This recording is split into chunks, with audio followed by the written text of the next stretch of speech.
Okay, I have a rather fun question here. Uh, One of the ways to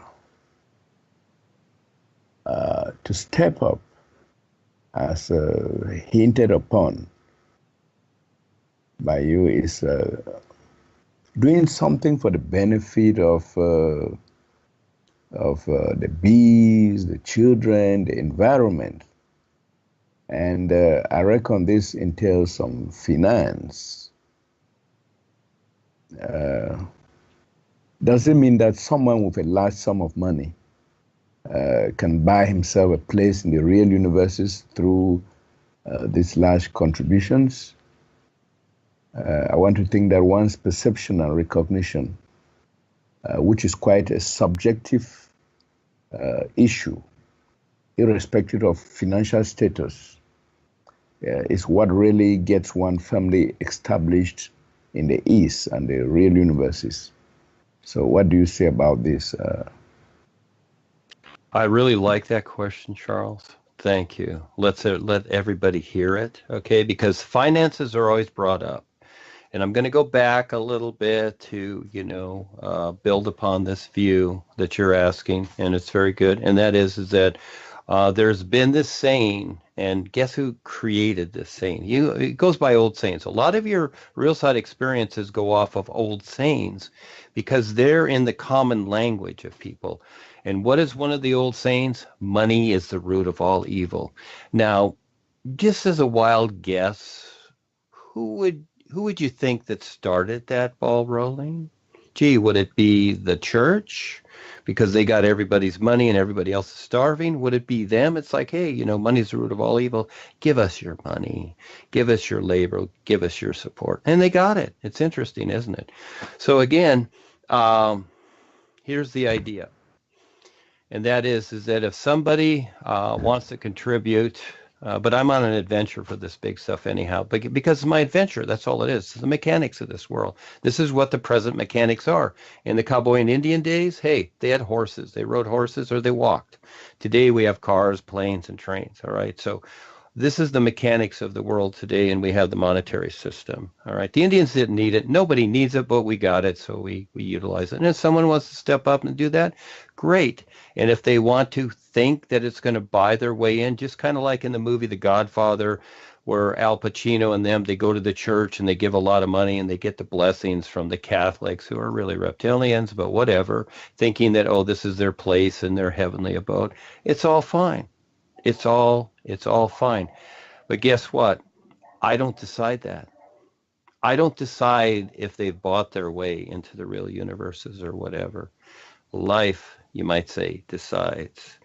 It sees what people have earned. And so again, realistically, yes, that does help. Everything does. Sincerely, it does. You decide your contributions. And yeah, just like Kelsey is, Kelsey is the great little marketer here. She has fun with that. And we do get some donations and we creatively do it because these are the mechanics. It's like needing fuel for your car. Yes. And so, and we've been criticized. It's like, oh, you're using this and that. You're exploiting this and that. Well, you mean like the whole world is exploiting everything? Again, we're not exploiting anything. We're really trying to see who will step up and be part of what we're doing, et cetera, whether it's money or what have you. Yeah, I'll take it. Well, whatever. But I like getting it myself. This is where I've always been self-sufficient. I like getting it myself, and I'm doing certain things. But at the same time, I'm creating certain things that allow that to happen too. But realistically, no, you have to recognize the real universes. And it's just like we had a fellow the other day that was an ecist. I forget his name. It doesn't matter. And he'd written a book. And he had all these experiences in a book. And, I said something like, well, ask Rebazar and Paul if you want proof of this or that or whatever. He had some questions, I forget. And then he puts out his book there that he had written about all his experiences with the real guides. And he's still a member of the corporation. And, okay, well, that's nice. How long did it take him to write that book? And when were those experiences? And what did they refer to? So, again, a lot of people have experiences. And yes, people can give money, whatever, all of that. It's all great. But realistically, until you recognize the real universes, until you recognize how to stand real in a real position, you don't get it. That's just it. That's the new position. That's the new part. In other words, I sat at the seminars, I listened, I studied, I did all these things too to get myself ready for this. But at the same time, I had to recognize this. It's not the same as people think it is. No, it's not about that. And um, a very well-known person that's very prominent in the world passed away a little while ago, and that's what he wanted. He actually decided to leave early without fulfilling his part here, but it was his choice. And this is where I saw Rebazar on the real side the night before he left. I didn't know he was leaving. I wasn't, I don't keep an eye on these things. And Rebazar was there with me as I was talking to this fellow because I've known him for many years, Ava too. And Rebazar looked like Rod Serling, the producer of The Twilight Zone. I knew it was Rebazar, but he looked like Rod Serling, was the impression. He was sitting right behind me. And then all of a sudden I saw Rebazar and this fellow walk off. Well, the next day I heard from his associate that he had passed away. His associate said, oh, well, such and such is on ice. And it's like, okay, it took me a second to get that. Okay, then all of a sudden, oh, okay, so he's really, it was like, really? And because he had decided so. Well, here's an individual that, had known the real guys, had been in the corporation before, and recognized me when we first met. He really did, and he was really ready to back the projects and that. And he had huge influence, #1 in the world, actually. But he didn't take the risk to do it. But he figured that, I've worked hard enough. He was in his 70s, and it's like, I just want to get out of here. But he didn't recognize the real universes. So on the real side now, kind of he doesn't know what to do with himself. Because again, they can't do it for you. This is where you learn to stand real. So you have this opportunity now. Every moment you have this opportunity to recognize this. And yes, what you contribute, what you step up, like what we're doing with the college and all that, that helps establish your focus to eventually better recognize it. That's why I suggest the projects that we're doing. That helps your focus. It really does. Otherwise, you're scattered into the world. And you'll just stay scattered. And I see people on the real side. And I come up to them and I look at them and their eyes are going left and right and up and down because they're not focused. They're not recognizing what's taking place, you see. And so it's very, very interesting, Charles. And so, I would accept any of it. It's all fine. But the reality is that what the boys do then is just like you pay for a course, you might say. And this is where the boys give you the next step on the real side because they're the intermediates between the is, because recognizing the is, that's not easy. So they're the intermediates. And this is where when they see the individual, right, wrong, or indifferent, step up and do something, contribute in some way. That's all that life is asking. Learn to contribute so that, life itself can back you. Everything equals itself. So they see that, so they give you another step. They give you another hint. Okay, you're paying for another hint, just like you would a course in college. You're really paying for hints. That's what college courses are. You're really paying for hints to where eventually you get that so-called degree that you become self-convinced with and go out there in the workplace. They're giving you hints there, those courses, aren't they, about what's coming up and what's possible and for you to recognize. But they cannot recognize it for you.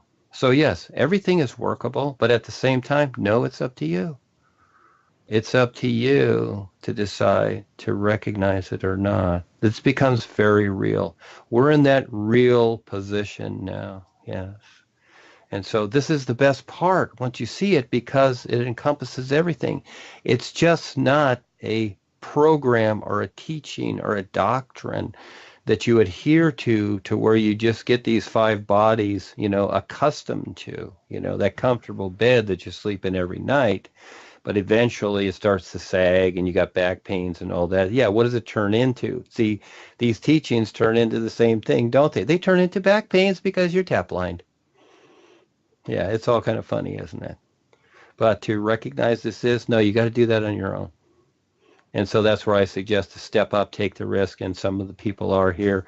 They're helping us do the college thing with the lessons and different things. And Val's going through some kind of giant hurdle here with all these investigations. So we're helping them. I write things, and Val is being creative. We talk about this, and we're going through all this stuff. But it's part of the adventure. It's part of it because at the same time, we're making ourselves present to saying, hey, we're here for everyone. But at the same time, they're trying to push us back, just like on the football field. The defense is trying to push us back and keep us from getting to that goal where it's possible for everybody to see it. But, again, we keep doing it. Again, this is why I recommend the projects. And whatever people will contribute, it's great. And Kelsey handles a lot of that, and Val, etc., for the concert and our adventure. And, well, whatever's next, we're just doing what we can. But, yes, all that's fine. But, again, it doesn't go off old axioms like many people think it does. And, again, it really comes from that. It's like, oh, gee, this money thing. Oh, gee, it's always the money thing. Well, everybody operates on money here because this is the mechanics that have been agreed to. Everybody's agreed to it. And so I'm not chasing the money. I just use the mechanics. I see past the money. The best part will be when we have something that people recognize, and everybody won't recognize it because you really have to take the time to do that. To where we won't need that anymore. But right now, yes, we're using it. Right now, we'll take whatever you can work 2 jobs, Charles, and we'll take the other money from the other job. That's fine. Thank you.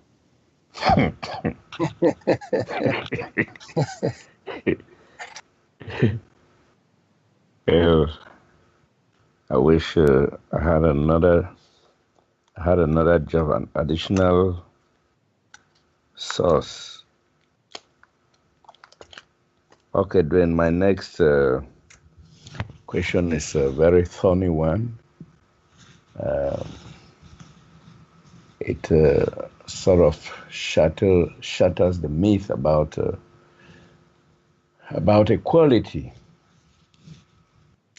So the idea of equality and being born with certain inalienable rights that is enshrined in the U.S. Constitution by the founding fathers has been the basis of foundation on which most societies are modeled.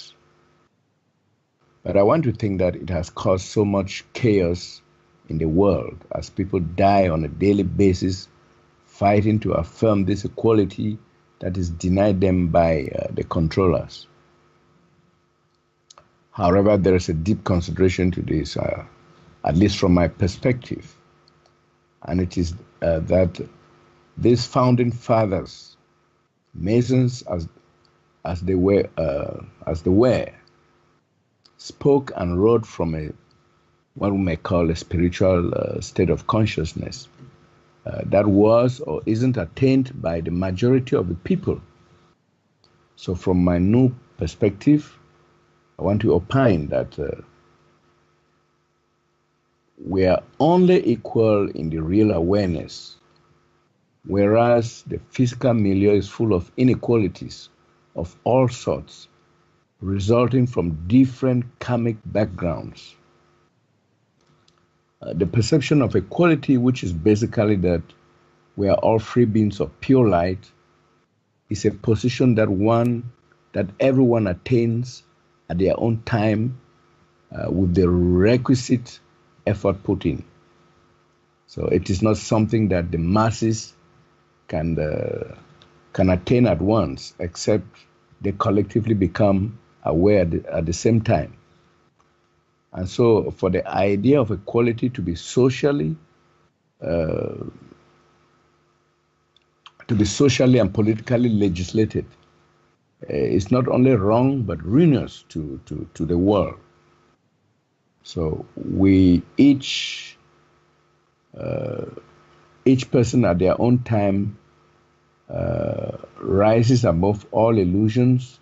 So when we each rise above these illusions and perceive the oneness of all life in the real awareness, as the real you is equal to every other free being of real light. So once the individual gains this recognition, then this let me call it a truth. This becomes a truth for him, and he gains what I may call the new perspective, and becomes new. Then the unity of life in the midst of multiplicity becomes evident to him, and only him, and not the masses of unaware people. So this equality that is talked about is perceived by the aware at the right moment when the right effort has been put in. And then when he sees it, this grain of truth cannot be another person's truth. So I want to think that the idea of equality that is socially, politically legislated is ruining the world. You see, because equality can be, what can I say? Equality we can demonstrate it after attaining this high awareness in this environment of inequality, and people will actually realize that we are different in the way we treat, in our approach to life, in the way we treat others, and all that. Why do people always wonder why some people are different in the way they view things, in the way they treat others, in their perception and all the like?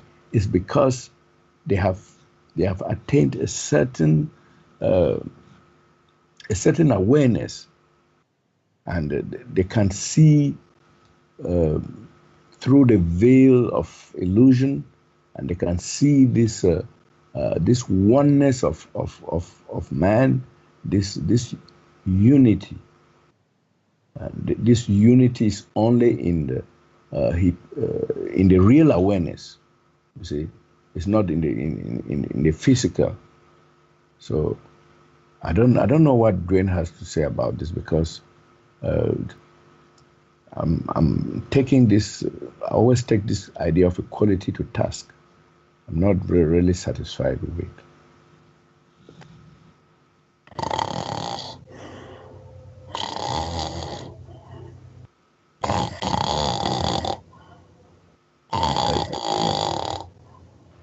Duane? Oh, sorry, Charles. Oh, I dozed off there. Just kidding.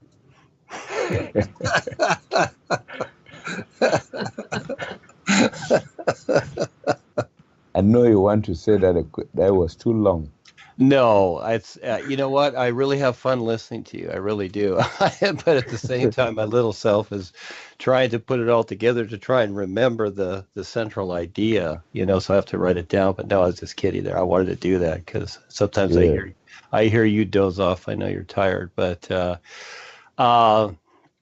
it would seem that, again, it would seem so that what has been created, and we'll use the U.S. Constitution, and I studied it for a long time because I was in many tax programs, how to avoid paying taxes, and so I had my own ways, but again, because it's all suppression, but no, it would seem that they portray it It's like the movies. They portray things a particular way, and they portray the founding fathers and all these things, the old guys of the past, as something really that they're not. No, not at all. When you really get into who they really were, it's a lot different story because, and most of them were pretty lethal, very lethal, and very cruel and tyrants. But they created a document that implied sound good ideas, just like the idea of freedom here. There is no freedom. It's all implied. And the inalienable rights and all these things. Yes, I'm familiar with these little sayings and 7 years ago, whatever, all these things, the Gettysburg Address, and you can go on, excuse me, you can go on and on. But it's all marketing ploy. It's all marketing ploy by the politicians, and they utilize these situations to build these people up into something that they're really not. Because it's human farming here. It's to contain things. So yes, we use these things as a reference sometimes in our defense. Sometimes we're in the courtroom and we need these things. So, hey, I will pull together agreed upon ideas, just like Val and Val has went to the Board of Education and other things, and I suggest, hey, let's go all the way. Let's go to the government Supreme Court and file complaints about what's taking place with just trying to get this event and the funding going here at the school. And so again, because we're going up against huge resistance, but at the same time, you see the fallacy of these things, and most people don't. They're very emotionally attached. Again, there's that emotional attachment, which is understandable. And so that's why we're here, to let people know that if you want to be emotionally attached to something, why don't you be emotionally attached to something that really makes sense, not something that hinders and binds you and restricts you, okay? And those things, just like potholes in the road, you're going to hit a few, but at the same time, you're going to try to miss the big ones where the whole vehicle doesn't go in underground, you might say. You want to miss that big pothole. You want to be prepared for that, and not to take things for take things for granted here, because the whole place is a big pothole now. I mean, there's all kinds of deception going on purposely because people are becoming more aware because we're here. If we weren't here, the world would really be in dire straits, because we're the only ones presenting something real. Those little things that I'm putting out there and everybody else is sharing and whatever, all those little things matter. They are little specks of light out there in this huge darkness, but the light will become bigger and the darkness will vanish.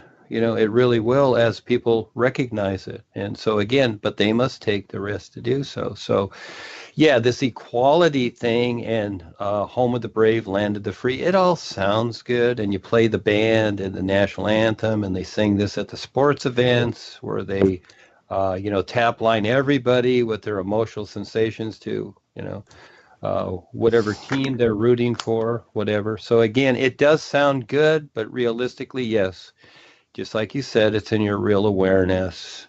And again, they created all these documents. They got to create a document. Did the Indians create documents? I don't remember. Are there documents there somewhere in their teepees that they had hidden under their pillow or something? I don't think so. There were no documents. A person was a person. They demonstrated themselves. And so when the educated white man came over here and pushed the Indians aside, he brought all his documents, all his pens, and all these things to write with. The Indians never had pens either.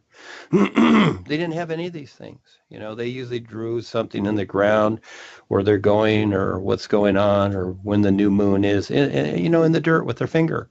It's like, okay, here it is, and, it's 3 days, and then here comes the new moon. Whatever, that was their calendar, but nature was their calendar, which is so cool, and their intuition and all that. And now we have the doctrine days, and things are proclaimed accordingly. Are they really? So again, people become self-convinced, but we utilize those things. The boys utilize everything in creation to show people how to wake up, and that becomes the adventure here, who will step up and do something with the intent to, in some way, provide the reality of this business, not just something sound good in baking a cake for somebody. It's like, oh, I love you, which is fine. Go do that.